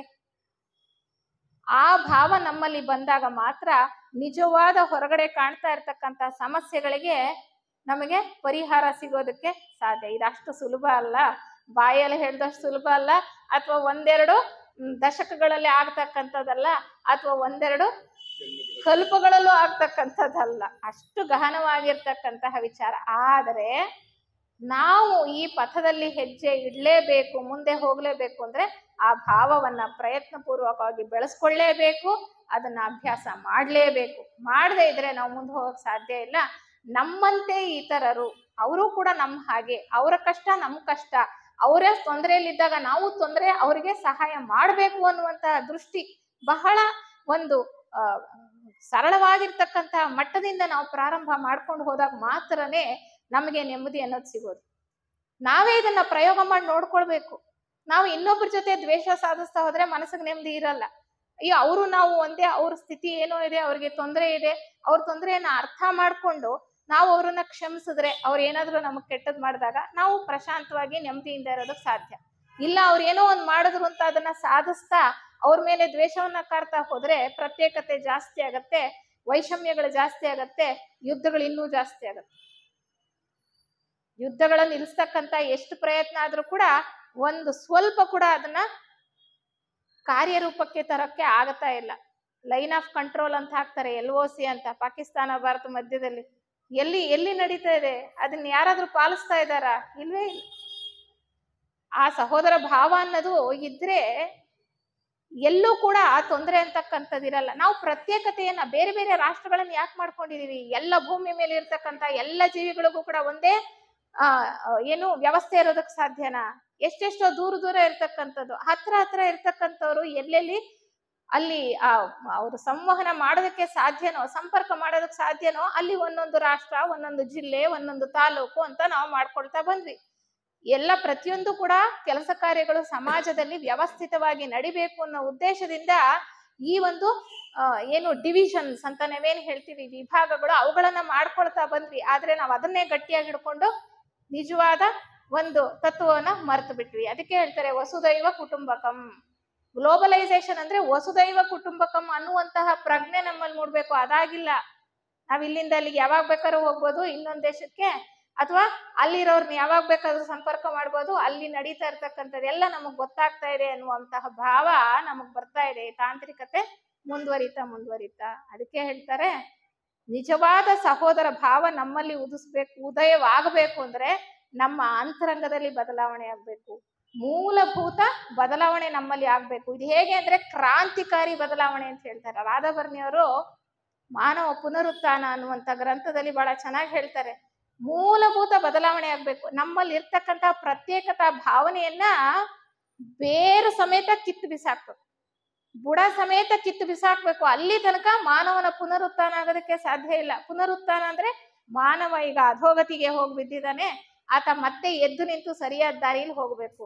ದಾರಿ ತಪ್ಪು ಹೋಗ್ಬಿಟ್ಟಿದ್ದಾನೆ, ದಾರಿ ತಪ್ಪು ಹೋಗಿ ಅವನಿಗೆ ದಿಕ್ಕು ಕಾಣದೆ ಆಗ್ಬಿಟ್ಟಿದೆ. ಅವನ್ನ ಸರಿ ದಾರಿಗೆ ತಂದು ನಿಲ್ಲಿಸ್ಬೇಕು, ಮತ್ತೆ ಆತ ಮುಂದೆ ಸರಿಯಾದ ದಾರಿನಲ್ಲಿ ಹೋಗ್ಬೇಕು. ಆ ರೀತಿ ಹೋಗ್ಬೇಕು ಅಂತಂದ್ರೆ ನಮ್ಮಲ್ಲಿ ಇರ್ತಕ್ಕಂತಹ ಪ್ರತ್ಯೇಕತಾ ಭಾವನೆಯನ್ನ, ಅರಿಷಡ್ ವರ್ಗಗಳನ್ನ ಬೇರು ಸಮೇತ ಬುಡ ಸಮೇತ ಕಿತ್ತು ಬಿಸಾಕ್ಬೇಕಾಗಿದೆ. ಆ ಕೆಲಸ ಆಗ್ಬೇಕಾಗಿದೆ. ಆ ನಿಟ್ಟಿನಲ್ಲಿನೇ ಥಿಯೋಸಾಫಿಕಲ್ ಸೊಸೈಟಿ ಕೆಲಸ ಮಾಡ್ತಾ ಇರೋದು. ಯಾಕೆಂದ್ರೆ ಮತಧರ್ಮಗಳ ಹೆಸರಿನಲ್ಲಿ ಕೂಡ ನಾವು ಎಷ್ಟು ಪ್ರತ್ಯೇಕತೆಯನ್ನ ಸೃಷ್ಟಿಸ್ಕೊಂಡ್ಬಿಟ್ಟಿದ್ದೇವೆ. ನಾವು ಬೇರೆ ಮತ, ಇನ್ನೊಬ್ರು ಬೇರೆ ಮತ, ನಮಗಿನ್ನೊಬ್ರನ್ನ ಆ ಮತದವ್ರನ್ನ ಕಂಡ್ರೆ ಆಗಲ್ಲ, ನಮ್ಮ ಮತದವ್ರು ಮಾತ್ರ ನಮಗೆ ಸಹನೆ. ಆ ಸಹಿಷ್ಣುತೆ ಅನ್ನೋದು ನಮ್ಮಲ್ಲಿ ಬೇರೆಯವರ ಮತದವ್ರ ಜೊತೆಗೆ ಇಲ್ಲ. ಎಲ್ಲ ತತ್ವಗಳಲ್ಲಿ, ಎಲ್ಲ ಮತಗಳಲ್ಲಿ ಹೇಳಿರ್ತಕ್ಕಂತಹ ಮೂಲಭೂತ ಸತ್ಯ ಒಂದೇ. ಆ ಸತ್ಯವನ್ನ ಎತ್ತಿ ಹಿಡಿತಾ ಇರ್ತಕ್ಕಂಥದ್ದೇ ಥಿಯೋಸಾಫಿಕಲ್ ಸೊಸೈಟಿ. ನಮಗಿದೆ ಸಂಪ್ರದಾಯಗಳು, ಪೂಜೆ ಪುನಸ್ಕಾರಗಳಿದೆ, ನಾವು ಯಾಕೆ ಥಿಯೋಸಾಫಿಕಲ್ ಸೊಸೈಟಿಗೆ ಬರಬೇಕು ಅಂತ ನೀವು ಅನ್ಕೊಳ್ಬೋದು. ನಿಮ್ಮ ಪೂಜೆ ಪುನಸ್ಕಾರಗಳು ಸಂಪ್ರದಾಯಗಳು ಸರಿಯೇ, ನಿಮ್ಮ ಮಟ್ಟಿಗೆ ನೀವು ಮಾಡ್ಕೊಳ್ಳಿ, ಅದರಿಂದ ಬೇರೆಯವ್ರಿಗೆ ತೊಂದರೆ ಆಗ್ಬಾರ್ದು. ಆದ್ರೆ ವಿಶಾಲ ದೃಷ್ಟಿಯನ್ನ ಬೆಳೆಸ್ಕೊಳ್ಬೇಕು ಅಂದ್ರೆ, ವಸುದೈವ ಕುಟುಂಬಕಂ ಅನ್ನುವಂತಹ ಒಂದು ಪರಿಕಲ್ಪನೆ ನಿಮ್ಗೆ ಬರಬೇಕು ಅಂದ್ರೆ, ಎಲ್ಲರೂ ಈ ಪ್ರಪಂಚದಲ್ಲಿ ನೆಮ್ಮದಿಯಿಂದ ಸುಖವಾಗಿ ಬಾಳ್ಬೇಕು ಅಂದ್ರೆ, ನಮ್ಮಂತೆ ಇತರರು ಅನ್ನುವಂತಹ ಭಾವ ನಮ್ಮಲ್ಲಿ ಉದಯಿಸಬೇಕು ಅಂದ್ರೆ ಇಂತಹ ಸಂಸ್ಥೆಯ ಒಡನಾಟವನ್ನ ನಾವು ಇಟ್ಕೊಳ್ಬೇಕಾಗತ್ತೆ. ಅದಕ್ಕೆ ನೋಡಿ ಎಂತಹ ಸುಂದರವಾದಂತಹ ಅರ್ಥಗರ್ಭಿತವಾದಂತಹ ಪ್ರಾರ್ಥನೆಯನ್ನ ನಮ್ಮ ಹಿರಿಯ ಸಹೋದರರು ಹೇಳ್ಕೊಟ್ರು. ಗೌರಿಬಿದ್ನೂರವರು, ಸುಬ್ಬರೆಡ್ಡಿ ಅವರು, ಹಿರಿಯ ಸಹೋದರರು ಯಾವ ಪ್ರಾರ್ಥನೆ ಹೇಳ್ಕೊಟ್ರು ನಮಗೆ? ಪ್ರತಿ ಅಣುವಿನಲ್ಲಿಯೂ ಚಲಿಸುತ್ತಿರುವ ಗುಪ್ತ ಚೇತನವೇ. ಯಾರು ಈ ಒಂದು ಪ್ರಾರ್ಥನೆಯನ್ನ ನಮ್ಗೆ ಕೊಟ್ಟಿರ್ತಕ್ಕಂಥದ್ದು? ಥಿಯೋಸಾಫಿಕಲ್ ಸೊಸೈಟಿಯ 2ನೆಯ ಅಂತಾರಾಷ್ಟ್ರೀಯ ಅಧ್ಯಕ್ಷರಾಗಿದ್ದಂತಹ ಡಾಕ್ಟರ್ ಅನಿ ಬೆಸೆಂಟ್ರು ಈ ಒಂದು ಪ್ರಾರ್ಥನೆಯನ್ನ ನಮಗೆ ಈ ಸಂಸ್ಥೆಯ ಮೂಲಕ ಕೊಟ್ಟಂಥದ್ದು. ನೋಡಿ ಎಷ್ಟು ಚೆನ್ನಾಗಿದೆ. ಪ್ರತಿ ಅಣುವಿನಲ್ಲಿಯೂ ಚಲಿಸುತ್ತಿರುವ ಗುಪ್ತ ಚೇತನವೇ. ಪ್ರತಿಯೊಂದು ಅಣುವಿನಲ್ಲೂ ಕಣದಲ್ಲೂ ಮಿಡಿತಾ ಇರ್ತಕ್ಕಂಥ ಚೈತನ್ಯ ಒಂದೇ. ಪ್ರತಿ ಪ್ರಾಣಿಯಲ್ಲಿಯೂ ಬೆಳಗುತ್ತಿರುವ ಗುಪ್ತ ಜ್ಯೋತಿಯೇ. ಆ ಜ್ಯೋತಿ ರೂಪದಲ್ಲೇ ನಾವು ಪರಮಾತ್ಮನನ್ನ ನೋಡ್ತಕ್ಕಂಥದ್ದು. ಒಂದು ಕಿಡಿ ಪ್ರತಿಯೊಂದು ಜೀವಿಯಲ್ಲೂ ಇದೆ. ಪ್ರಾಣಿ, ಪಕ್ಷಿ, ಮನುಷ್ಯ ಎಲ್ಲರಲ್ಲೂ ಇರ್ತಕ್ಕಂಥದ್ದು. ಎಲ್ಲವನ್ನೂ ಒಂದನ್ನಾಗಿ ಸೇರಿಸಿರುವ ಗುಪ್ತ ಪ್ರೇಮವೇ. ಎಲ್ಲವನ್ನೂ ಒಂದನ್ನಾಗಿ ಸೇರಿಸೋದು ಯಾವುದು? ಪ್ರೇಮ ಅಂತದ್ ಮಾತ್ರ. ಆ ಪ್ರೇಮ ಅನ್ನುವ ಸದ್ಗುಣ ಮಾತ್ರನೇ ಎಲ್ಲರನ್ನು ಒಂದಾಗಿ ಸೇರಿಸೋದಕ್ಕೆ ಸಾಧ್ಯ. ಅದನ್ನ ಯಾರು ಚೆನ್ನಾಗಿ ಅರ್ಥಕೊಂಡಿರ್ತಾರೋ ಅವರು ಇನ್ನೊಬ್ಬರಲ್ಲೂ ಕೂಡ ಅದೇ ತತ್ವ ಇದೆ ಅನ್ನೋದನ್ನ ಅರ್ಥ ಮಾಡ್ಕೊಳ್ತಾರೆ. ಅದಕ್ಕೆ ಹೇಳ್ತಾರೆ, ಆಧ್ಯಾತ್ಮ ಪಥದಲ್ಲಿ ನಡಿಬೇಕು ಅಂತಂದ್ರೆ 4 ಮುಖ್ಯ ಒಂದು ಸದ್ಗುಣಗಳನ್ನ ನಾವು ಬೆಳೆಸ್ಕೊಳ್ಬೇಕು. ಅದನ್ನ ನಮ್ಮ ಥಿಯಾಸಫಿ ವಾಂಗ್ಮಯದಲ್ಲಿ ಹೇಳ್ತಕ್ಕಂಥದ್ದು ವಿವೇಕ, ವೈರಾಗ್ಯ, ಸದಾಚಾರ ಮತ್ತೆ ಪ್ರೇಮ. ಪ್ರೇಮ ಎಲ್ಲಿರುತ್ತೋ ಅಲ್ಲಿ ಪ್ರತ್ಯೇಕತೆ ಅನ್ನೋದಿರಕ್ ಸಾಧ್ಯ ಇಲ್ಲ. ನಮ್ಗೆ ಯಾರ ಬಗ್ಗೆ ಏನಾದ್ರೂ ಪ್ರೇಮ ಭಾವನೆ ಇದೆ ಅಂತಂದ್ರೆ ಅವ್ರನ್ನ ನಾವು ಅವರಲ್ಲಿರೋ ತಪ್ಪು ಕಂಡು ಹಿಡಿತೀವ. ಅವ್ರು ಏನಾದ್ರೂ ನಮಗ್ ಕೆಟ್ಟದ್ ಮಾಡಿದ್ರೆ ನಾವು ಅದನ್ನ ದೊಡ್ಡದ್ ಮಾಡ್ತೀವ. ಯಾವಾಗ ಇನ್ನೊಬ್ಬರಲ್ಲಿ ನಮ್ಗ ಪ್ರೇಮ ಭಾವನೆ ಇಲ್ವೋ, ಅವ್ರು ಏನ್ ಮಾಡದೇ ಇದ್ರು ಯಾವುದೋ ಒಂದು ಚಿಕ್ಕ ಮಾತು ಕೂಡ ನಮ್ಮನ್ನ ಉದ್ರೇಕಗೊಳಿಸುತ್ತೆ ಅಲ್ವಾ? ನಾವು ಕೆಟ್ಟದಾಗೆ ತಿಳ್ಕೊಳ್ತೀವಿ. ಆದ್ರೆ ಅವ್ರ ಬಗ್ಗೆ ಪ್ರೇಮ ಭಾವನೆ ಇದ್ರೆ ನಾವು ಆತರ ತಿಳ್ಕೊಳಲ್ಲ. ಅಯ್ಯೋ ಏನೋ ಅವ್ರ ಮನಸ್ಥಿತಿ ಹೇಗಿತ್ತು ಅನ್ಕೊಳ್ತೀವಿ, ಪರವಾಗಿಲ್ಲ ಅಂತ ನಾವು ಕ್ಷಮಿಸ್ಬಿಡ್ತೇವೆ. ಆ ಭಾವನೆ ಎಲ್ಲರ ಜೊತೆಲೂ ಬರ್ಬೇಕು. ಅದಕ್ಕೆ ಪ್ರೇಮ ಭಾವನೆ ಅಂತಕ್ಕಂಥದ್ದು ತುಂಬಾ ಮುಖ್ಯ. ಅದಕ್ಕೆ ಈ ಪ್ರೇಮ ಅಂತಕ್ಕಂಥದ್ದು ಈ ಪ್ರಾರ್ಥನೆಯಲ್ಲಿ ಸೇರಿಸಿರ್ತಕ್ಕಂಥದ್ದು. ಈ ರೀತಿಯ ಒಂದು ವಿಶಾಲ ಭಾವನೆಯನ್ನ ಬೆಳೆಸ್ಕೊಳ್ಬೇಕು. ಸಾರ್ವತ್ರಿಕ ಸಹೋದರ ಭಾವ ಅಂತಕ್ಕಂಥದ್ದು ಈ ವಿಶ್ವದಲ್ಲಿ ಎಲ್ಲ ಇರ್ತಕ್ಕಂತಹ ಎಲ್ಲ ಜೀವಿಗಳಿಗೂ, ಬರೀ ಮನುಷ್ಯರಷ್ಟೇ ಅಲ್ಲ, ಎಲ್ಲ ವರ್ಗದ ಜೀವಿಗಳಿಗೂ ಕೂಡ ವಿಸ್ತಾರವಾಗಬೇಕು.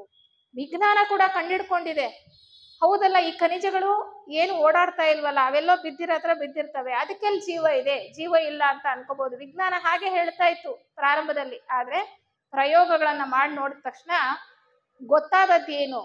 ಖನಿಜ ಇರ್ಬೋದು, ಸಸ್ಯ ಇರ್ಬೋದು, ಪ್ರಾಣಿ ಇರ್ಬೋದು, ಮನುಷ್ಯ ಇರ್ಬೋದು, ಎಲ್ಲ ಜೀವಿಗಳು ಆಗಿರೋದು ಜೀವಕೋಶಗಳಿಂದ. ಆ ಜೀವಕೋಶಗಳು ಏನಿಂದ ಆಗಿದೆ? ಅಣು ಪರಮಾಣುಗಳಿಂದ. ಅದನ್ನ ಒಡಿತಾ ಹೋದರೆ, ಒಂದು ಪರಮಾಣುವನ್ನ ಒಡಿತಾ ಹೋದ್ರೆ ಅದರಲ್ಲಿ ಏನಿದೆ? ಮಧ್ಯದಲ್ಲಿ ಕೇಂದ್ರದಲ್ಲಿ ಪ್ರೋಟಾನ್ ಇದೆ, ನ್ಯೂಟ್ರಾನ್ ಇದೆ, ಸುತ್ತ ಏನಿದೆ? ಎಲೆಕ್ಟ್ರಾನ್ ಸುತ್ತಾ ಇದೆ. ಅದೇನ್ ಸುಮ್ನೆ ಕೂತಿದ್ಯಾ? ಸುತ್ತಾ ಇದೆ ಅಂದ್ರೆ ಚಲನೆ ಇದೆ. ಎಲ್ಲಿ ಚಲನೆ ಇದೆಯೋ ಅಲ್ಲಿ ಶಕ್ತಿ ಇದೆ, ಎಲ್ಲಿ ಚಲನೆ ಇದೆಯೋ ಅಲ್ಲಿ ಚೈತನ್ಯ ಅಂತಕ್ಕಂಥದ್ದಿದೆ. ವಿಜ್ಞಾನ ಕೂಡ ನಮಗೆ ಎಷ್ಟೋ ಸಹಾಯ ಮಾಡುತ್ತೆ ಆಧ್ಯಾತ್ಮವನ್ನ ಅರ್ಥ ಮಾಡ್ಕೊಳ್ಳೋದಕ್ಕೆ. ಆದ್ರೆ ನಾವು ವಿಜ್ಞಾನವನ್ನ ನಮ್ಮ ಸ್ವಾರ್ಥಕ್ಕೆ ಬಳಸ್ಕೊಳ್ತಾ ಇದೀವಿ, ನಮ್ಮ ಪ್ರಜ್ಞೆಯ ವಿಕಾಸಕ್ಕೆ ನಾವು ಬೆಳೆಸ್ಕೊಳ್ತಾ ಇಲ್ಲ. ಅಲ್ಲೇ ನಾವೆಲ್ಲ ಎಡವ್ತಾ ಇರ್ತಕ್ಕಂಥದ್ದು. ಈ ಒಂದು ಭಾವವನ್ನ ಬೆಳೆಸ್ಕೊಳ್ಬೇಕು. ಅದನ್ನ ನಾವು ಅರ್ಥ ಮಾಡ್ಕೊಳ್ಬೇಕು. ಅದು ಬಹಳ ಮುಖ್ಯ. ನಾವೇನ್ ಮಾಡ್ತೀವಿ? ಏನೋ ಒಂದು ಸಮಸ್ಯೆ ಬಂದಾಗ ನಮ್ಮ ಸುತ್ತಮುತ್ತ ಇರೋರನ್ನ ದೂಷಿಸ್ತೇವೆ. ಈ ಸಮಸ್ಯೆಗೆ ಅವರೇ ಕಾರಣ, ನಮಗೇನೋ ತೊಂದರೆ ಬಂದ್ರೆ ನಮ್ಮ ಅಕ್ಕಪಕ್ಕದವರೇ ಕಾರಣ, ಇಲ್ಲ ನಮ್ಮ ಮನೆಯಲ್ಲಿ ನಮ್ಮ ಕುಟುಂಬದಲ್ಲಿ ಇರ್ತಕ್ಕಂಥವ್ರು ಇನ್ನೊಬ್ರು ಕಾರಣ. ಇನ್ನೂ ಇಲ್ಲ, ಆ ಪರಮಾತ್ಮನಿಗೆ ಕಣ್ಣೇ ಇಲ್ಲ, ಅವನು ನನಗೆ ಇಲ್ಲದಲೇ ಇರ್ತಕ್ಕಂಥ ಕಷ್ಟವನ್ನ ತಂದು ಕೊಟ್ಬಿಟ್ಟಿದ್ದಾನೆ, ಆ ಕಷ್ಟಕ್ಕೆ ನಾವೇ ಕಾರಣ ಅನ್ನೋ ಒಂದು ಜ್ಞಾನ ನಮಗಿಲ್ಲ. ಅಲ್ಲೇ ಅವಿದ್ಯೆ, ಅದೇ ಅಜ್ಞಾನ ಅಂತ ಹೇಳ್ತಾ ಇರ್ತಕ್ಕಂಥದ್ದು. ಆ ಅಜ್ಞಾನ ಕಳಿಬೇಕು. ನಮ್ಮ ಪ್ರತಿಯೊಂದು ಕಷ್ಟಗಳಿಗೆ, ಸಮಸ್ಯೆಗಳಿಗೆ ನಾವೇ ಕಾರಣ, ಬೇರೆ ಯಾರು ಅಲ್ಲ, ಬೇರೆ ಯಾರು ಕಾರಣರಲ್ಲ. ಅದನ್ನ ಕರ್ಮ ನಿಯಮದ ಮೂಲಕ ಥಿಯಾಸಫಿ ಹೇಳುತ್ತೆ. ಕರ್ಮ ನಿಯಮ ಅಂದ್ರೆ action and reaction are equal and opposite. ನಾವ್ ಏನ್ ಕೆಲಸ ಮಾಡ್ತೀವೋ ಅದೇ ಕೆಲಸ ನಮಗೆ ಬರ್ತಕ್ಕಂಥದ್ದು. ನಮ್ಮ ಹಿರಿಯರು ಎಷ್ಟು ಚೆನ್ನಾಗಿ ಹೇಳ್ತಾ ಇದ್ರು ಗಾದೆ ಮಾತೆಯಲ್ಲಿ, ಮಾಡಿದ್ದುಣ್ಣೋ ಮಾರಾಯ. ಎಷ್ಟು ಚೆನ್ನಾಗಿ ಹೇಳ್ತಿದ್ ನೋಡಿ. ಅವೆಲ್ಲ ಅನುಭವದ ಮಾತುಗಳು ಅಲ್ವಾ? ನಾವು ಏನ್ ಮಾಡ್ತೀವೋ ಅದೇ ನಮಗೆ ತಿರುಗಿ ಬರ್ತಕ್ಕಂಥ. ಅಂದ್ರೆ ನಮ್ಮ ಸಮಸ್ಯೆಗಳಿಗೆ, ಕಷ್ಟಗಳಿಗೆ, ತೊಂದರೆಗಳಿಗೆ ಯಾರು ಕಾರಣ? ನಾವೇ ಕಾರಣ. ಇಲ್ಲ ಅಂದ್ರೆ ನಾವು ಪರಮಾತ್ಮನನ್ನ ದೂಷಿಸ್ತೇವೆ. ಹತ್ತಿರದಲ್ಲಿ ಏನು ಕಾಣ್ಲಿಲ್ಲ ಅಂದ್ರೆ ಓ ದೇವ್ರು ನನಗೆ ಇಲ್ದಲೇ ಇರ್ತಕ್ಕಂಥ ಕಷ್ಟ ಕೊಟ್ಬಿಟ್ಟಿದ್ದಾನೆ, ಅಂದ್ರೆ ದೇವ್ರು ಪಕ್ಷಪಾತಿ, ಒಬ್ರಿಗೆ ಮಾತ್ರ ಸುಖ ಕೊಟ್ಟಿದ್ದಾನೆ, ಇನ್ನೊಬ್ರಿಗೆ ಕಷ್ಟ ಕೊಟ್ಟಿದ್ದಾನೆ ಅನ್ನುವಂತ ರೀತಿಯಲ್ಲಿ. ಇಲ್ಲ, ಆ ಪರಮಾತ್ಮನಿಗೆ ಏನಾದ್ರೂ ನಾನು ಏನು ಕಾಣಿಕೆಯನ್ನ ಸಲ್ಲಿಸ್ಬಿಟ್ರೆ ನನ್ನ ಕಷ್ಟ ತೀರಿ ಹೋಗುತ್ತೆ. ನೋಡಿ, ಈಗ್ಲಾದ್ರೂ ನಾವು ಇಷ್ಟು ಆಧ್ಯಾತ್ಮ ತಿಳ್ಕೊಂಡ್ಮೇಲೆ ದೇವಸ್ಥಾನಕ್ಕೆ ಹೋಗ್ಬೇಕು, ತೆಂಗಿನಕಾಯಿ ಹೊಡಿಬೇಕು, ಇಷ್ಟೆಲ್ಲ ಕ್ಷೇತ್ರಗಳನ್ನ ಸುತ್ತು ಬರ್ಬೇಕು, ಆ ನದಿಲಿ ಮುಳುಗ್ಬೇಕು, ಈ ನದಿಲಿ ಹೇಳ್ಬೇಕು, ಆ ಒಂದು ಯೋಚನೆ ನಮ್ಗೆ ಈಗ್ಲೂ ಇದೆಯಾ ಇಲ್ವಾ? ಬಿಟ್ಟಿದೀವ ಸಂಪೂರ್ಣವಾಗಿ?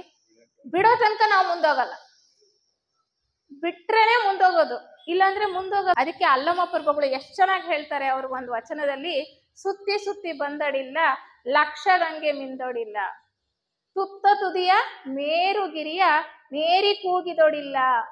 ನಾನು ಎಷ್ಟೋ ಕ್ಷೇತ್ರಗಳನ್ನ, ಪುಣ್ಯ ಕ್ಷೇತ್ರಗಳನ್ನ ಸುತ್ಕೊಂಡು ಬಂದ್ಬಿಟ್ಟಿದ್ದೀನಿ, ಬೆಟ್ಟ ಪರ್ವತಗಳನ್ನ ಹತ್ಬಿಟ್ಟಿದ್ದೀನಿ, ಮಾನಸ ಸರೋವರಕ್ಕೆ ಹೋಗಿದ್ದೀನಿ, ಅಲ್ಲೇನೋ ಮಾಡಿದ್ದೀನಿ, ಇಲ್ಲೇನೋ ನೋಡ್ಕೊಂಡು ಬಂದಿದ್ದೀನಿ, ನಾನು ಪರಿಶುದ್ಧನ ಆಗ್ಬಿಟ್ಟಿದ್ದೇನೆ, ನನ್ನ ಕಷ್ಟಗಳೆಲ್ಲ ತೀರ್ತು ಅಂದ್ರೆ ಇಲ್ಲ. ಅದಕ್ಕೆ ಹೇಳ್ತಾರೆ, ನಮ್ಮ ಮನಸ್ಸನ್ನ ನಿಲ್ಸೋ ತನಕ ನಿತ್ಯ ನೇಮದಿಂ ಜಪವ ಮಾಡಿದ್ರು ಏನು ಪ್ರಯೋಜನ ಇಲ್ಲ. ನಿತ್ಯ ನೇಮ ಮಾಡ್ತೀವಿ, ಪೂಜೆ ಮಾಡ್ತೀವಿ ಅಲ್ವಾ, ಜಪ ತಪ ಮಾಡ್ತೀವಿ, ಎಲ್ಲ ಮಾಡ್ತೀವಿ, ಯಾವುದೂ ಸಹಾಯ ಮಾಡಲ್ಲ.